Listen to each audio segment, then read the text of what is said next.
Welcome to Green TV, the show dedicated to Green New Deal positive solutions and the candidates that advocate for them. I'm Gail Ferrell Parker. And I'm Angela Trusty. Today we will be featuring the British election with a look at the election not covered by the major networks. Stay with us. Green TV is about Green New Deal solutions, eco-jobs for the economy, new jobs, positive solutions, eco-capitalism, prices that tell the environmental truth. Green TV is about the green industrial revolution, solar jobs, wind jobs, weatherization jobs, efficiency jobs, conservation jobs, and rail jobs. Green TV is about building green neighborhoods, walkable, bikeable, pedestrian-friendly neighborhoods, having cleaner air and cleaner water, cutting taxpayer subsidies to zero for fossil fuel, big oil, and big auto. Green TV is about renewable energy, free energy, clean energy. Rail built anywhere in America benefits all of America. Rail can move people forward, the economy, and the nation. Now for these short messages. I'm Audrey Clement, the independent candidate for Arlington County Board. As a 13-year Westover resident and civic activist with a PhD in political science and service as a congressional fellow, I'm running for County Board because Arlington faces several crises that County Board has failed to address. Among them, overcrowded schools, loss of green space, and an office vacancy rate double the historic average. If elected, I pledge to emphasize basic services like streets, schools, libraries, and public safety, seek tax relief for residences and businesses, and stop the exodus of federal agencies from Arlington. Promote consolidation of housing programs to improve efficiency. Promote installation of efficient renewable energy in all public schools, and provide a voice on County Board for all taxpayers. If you share my agenda, then spread the word about my candidacy. Donate to my campaign. Together we can make the Arlington way more than an empty phrase. I'm Audrey Clement, and I authorized and paid for this. Ron Fisher is asking all candidates for public office to make implementing the UN Sustainability Development Goals target action plans part of their platform on both the state and local levels. Ron Fisher is a retired U.S. Navy captain and former nuclear submariner and engineer, a pacifist who advocates for the elimination of all nuclear weapons. Ron Fisher is a father, a husband, a grandfather, and the executive director of peoplenow.org, an independent Green candidate for delegate to Virginia's General Assembly from the 49th District. Ron Fisher supports renewable energy and more trains, less traffic. Vote for more trains, less traffic on November 7th. Vote for Ron Fisher. I'm Ron Fisher, and I authorized and paid for this message. In 2005, Gail Ferrell Parker's More Trains, Less Traffic campaign made Gail the first candidate in Virginia to run on the platform for rail. Gail is the first candidate in the nation to run for public office on a campaign advocating for rail as a national security concern that makes the U.S. independent of fossil fuels and makes our air and water healthier. As an on-ballot candidate, Gail advocated for rail in 11 consecutive campaigns, including 2 state-level campaigns for U.S. Senate, and encouraged other candidates to include rail in their platforms. In addition, Gail serves the environment through renewable energy advocacy, and as she picks up steam, the rail platform now champions the handicapped and the elderly.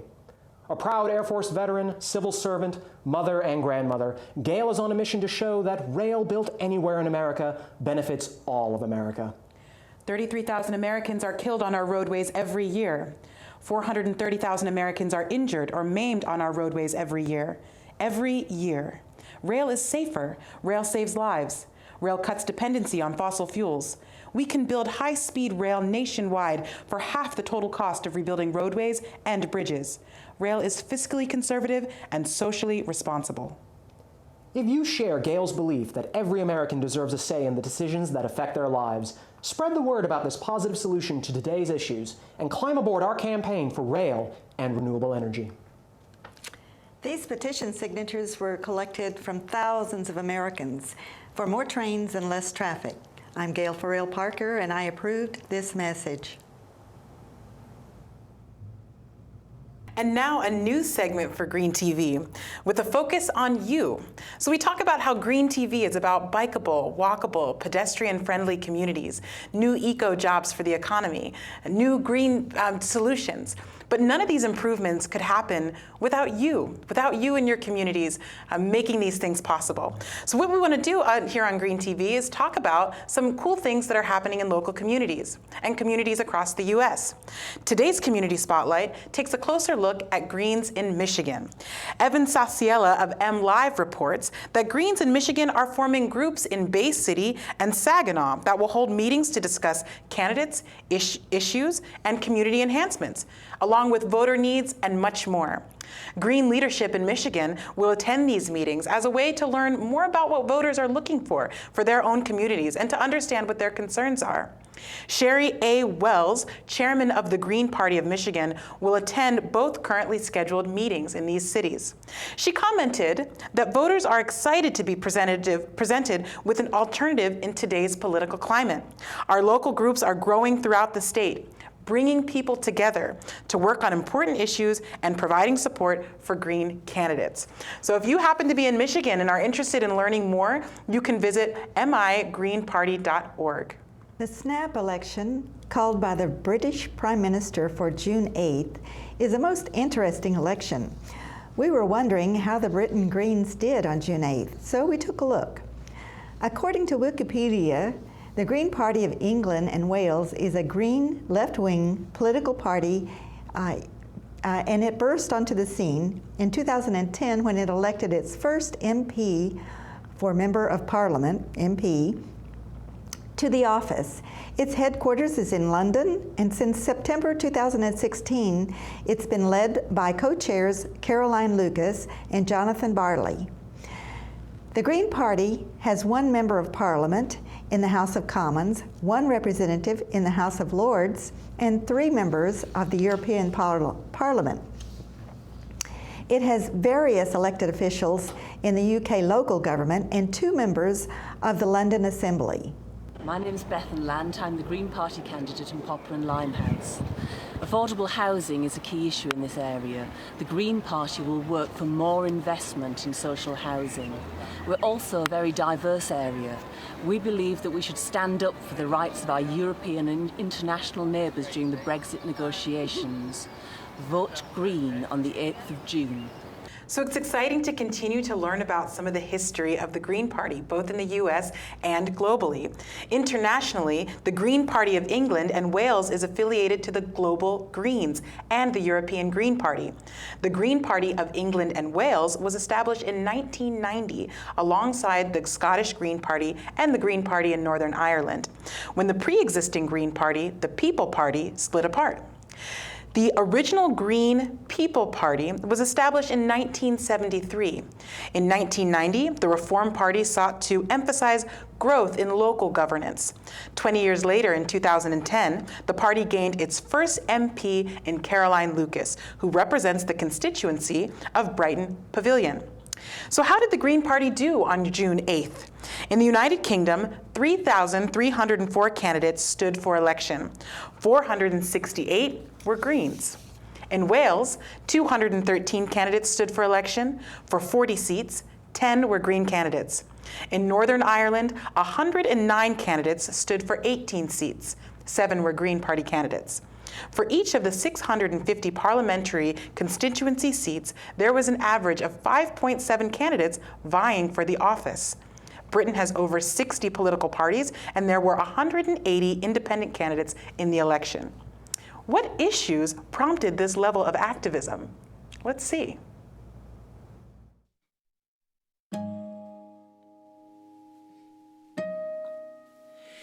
In violent times, you shouldn't have to sell your soul.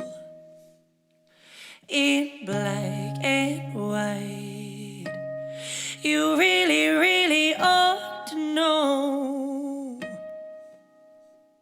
Shout, shout, let it all out. These are the things I could do without. Come on, I'm talking to you. come on. Shout, shout, let it all out. These are the things I could do without. Come on, I'm talking to you. Come on. In violent times, you shouldn't have to sell your soul. In black and white, you really, really ought to know. You really, really ought to know. You really, really ought to know. Shout, shout, let it all out. These are the things I can do without.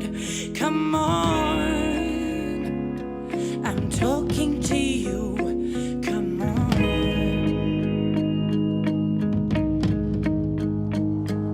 Shout, shout, let it all out.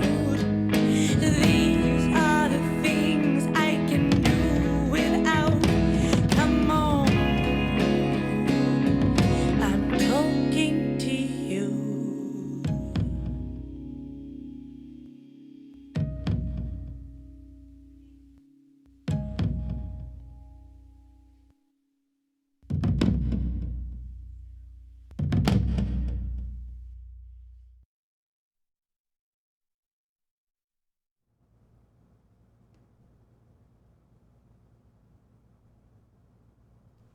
Each parliamentary constituency of the United Kingdom elects one member of Parliament, or MP, to the House of Commons using the first past the post system. This is the system that was adapted and used by the US. 650 total seats, 326 needed for a majority. If one party obtains a majority of seats, then that party is entitled to form the government, with its leaders as prime minister. If the election results in no single party having majority, then there is a hung parliament, as happened in June 8th election. Britain has approximately 60 registered political parties. In this case, the options for forming the government are either a minority party or a coalition government. The Prime Minister, in consultation with the Queen, decided to form a minority conservative government with the Conservative Democratic Union Party, the DUP, of Northern Ireland. Here's what the Greens have to say about the election. Friday morning, the morning after the night before. I've just found out that Caroline has increased her majority in Brighton Pavilion, over 50% of the vote. What an amazing result. We've also now learned that there's going to be a hung parliament. What a contrast to just 12 hours ago when the pollsters told us, before the exit polls came in, that we were looking at a 60, 70, 80 seat Conservative majority. All that's changed. A huge thank you to all the candidates, the activists who have stood up and down the country, who have knocked on doors, who have delivered leaflets. You've made it possible to get a place in the leaders' debates, to get the issues that we really care about on the agenda, to have the election broadcast. We've raised the 4-day working week, we've raised the universal basic income. Most crucially, we've managed to get climate on the agenda when no one was talking about it, and it's down to what you have done. I think we've also been able to call this election right. We are on the right side of history. We've seen the bigger picture. We anticipated what was going to happen. And some local parties have made really brave decisions to stand down in about 24 marginal seats, not fielding candidates. And we've seen many of those seats changing hands. We've made a big difference to this election result. And this means now that every MP in the new Parliament is going to have a bigger voice than ever. And Caroline is going to be stronger than ever before, putting across our party's policies and perspectives and bringing about the change that we really, really need. I think it's fair to say this has been a momentous time, but I think we also need to recognise that this isn't the end, this is the beginning. There were 14 televised debates for this election, of which two were in Northern Ireland debates. Of the 12 remaining televised debates, the Green Party was invited to 6 and participated in 6. The British Broadcasting Corporation did 2 back-to-back episodes of a special election program on the 4th of June. The first episode featured the Green Party of England and Wales co-leader Jonathan Bartley. 9 of the 14 televised debates were broadcast by the BBC. The British Broadcasting Corporation, the BBC, is a British public service broadcaster. Its headquarters in London. The BBC is established under a royal charter and operates under its agreement with the Secretary of State for Culture, Media, and Sports. Its work is funded principally by an annual television license fee, which is charged to all British households, companies, and organizations using any type of equipment to receive or record live television broadcast. The fee is set by the British government. It's agreed to by Parliament and funds about 75% of BBC's services. 25% of BBC revenues come from its commercial arm, which is the BBC Worldwide Ltd. Going into the election, the Green Party held 1 seat, or 0.2% of the total, and ranked 6th in total votes cast with 3.8% of the votes. On June 8th, the Green Party candidates received 525,371 votes, or 1.6% of the total votes cast, enabling the Greens to retain their MP. However, this was the 5th largest party vote. Here's what the Real News has to say about the election.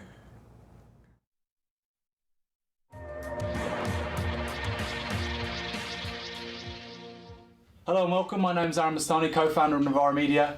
We're coming to you from London, England. We're talking, I believe, to the Real News Network, most of which their followers in the United States. Is that right? Indeed. I'm joined by Cam and Thomas from Real Media. Yeah. We are talking about what else, of course, tonight's incredible, sensational and broadly unexpected general election results here in Britain. Thomas, I'm going to start with you. Yeah. For people who are interested but not necessarily all that up to date with what's going on stateside, a brief overview of what's happened this evening. So, Labour have confounded all expectations. We were beginning the night thinking they would lose quite a lot of seats, that the Conservatives would increase their majority, the incumbent Prime Minister would be taking us into a hard Brexit with an increased majority and be bringing in a lot of draconian measures. What we have instead seen is the insurgent campaign of a rejuvenated Labour Party with lots of young people bringing out 12 million people to vote, the largest vote since 1997, in possibly the biggest electoral shock, not only since the Second World War, since 1945, but possibly ever in electoral history in Britain, certainly as far as we can decipher.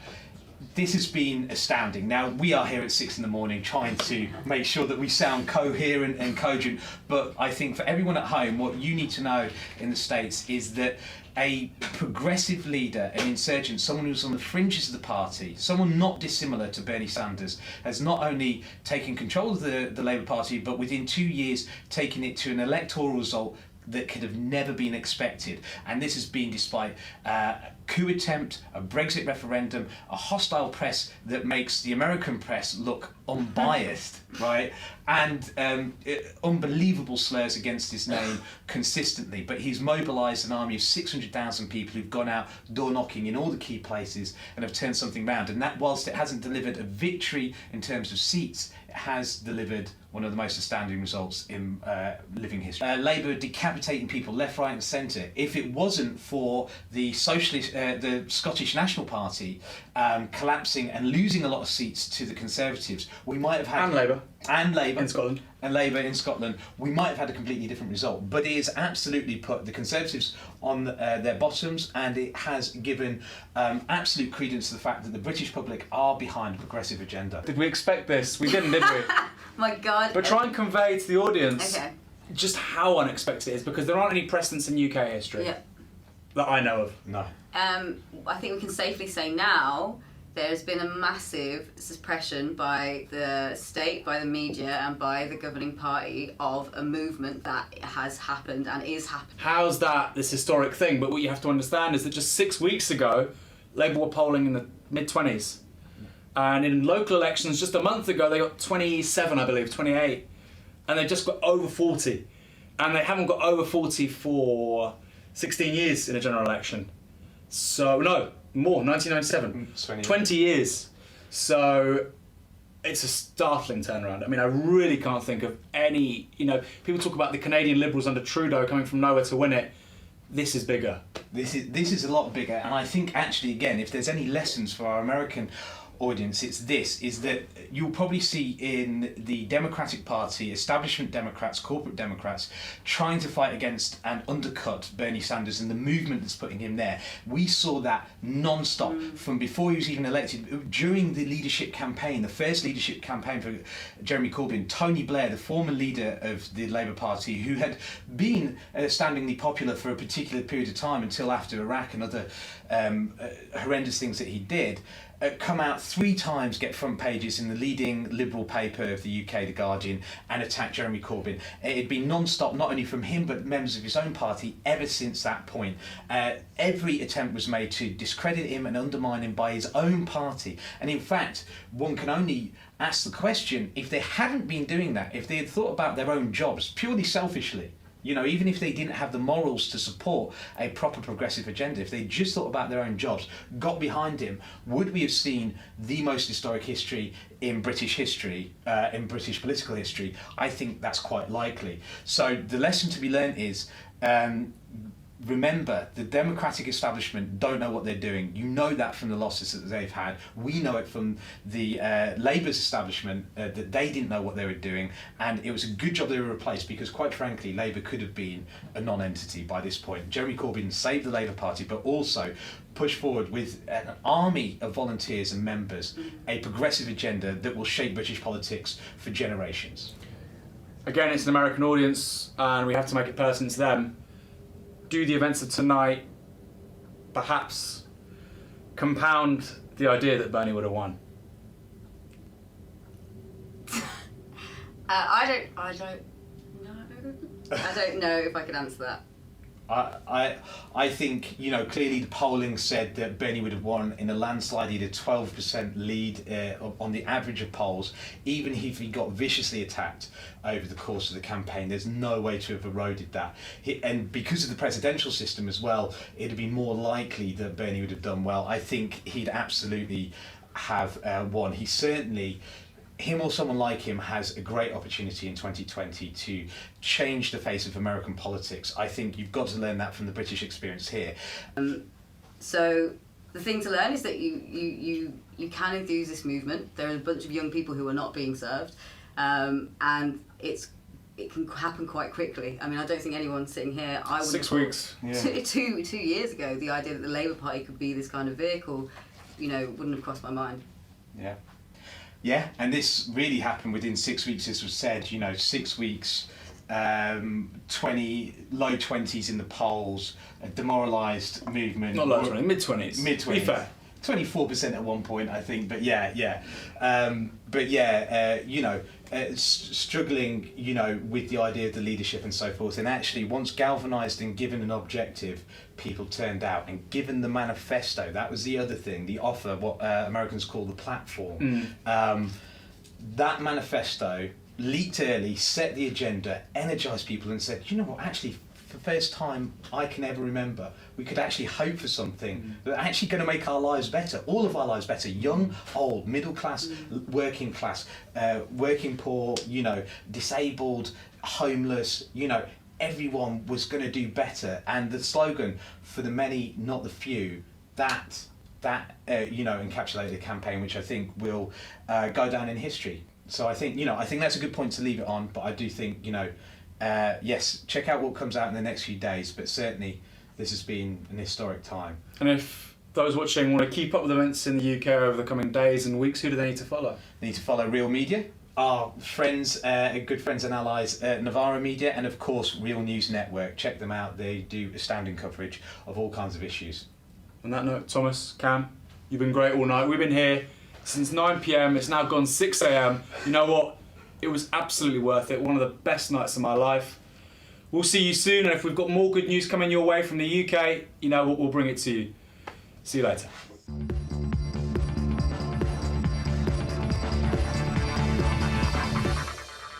You're watching Green TV, the show dedicated to positive Green New Deal solutions and the candidates that advocate for them.